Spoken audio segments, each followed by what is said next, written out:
ফেরাউন ধ্বংস হয়ে যাবে, এটা তিনি আগেই স্বপ্নে দেখে ফেলেছিলেন।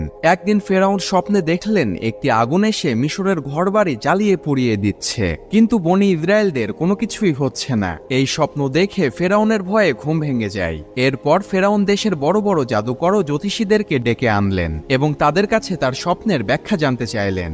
জাদুকররা তখন বলল, অতি দ্রুত বনি ইসরায়েলদের হতে একটি পুত্র সন্তান জন্মগ্রহণ করবে এবং তার হাতে মিশরবাসীদের ধ্বংস নেমে আসবে ও ফেরাউনের পতন ঘটবে। ফেরাউন তখন ভয়ে একটি আইন বানালেন, বনি ইসরায়েলদের ঘরে কোনো পুত্র সন্তান জন্ম হলে তাকে যেন হত্যা করা হয়। ঠিক কথা মতো সেই কাজ, বনি ইসরায়েলদের ঘরে কোনো পুত্র সন্তান জন্মগ্রহণ করলে তাকে হত্যা করা হচ্ছিল।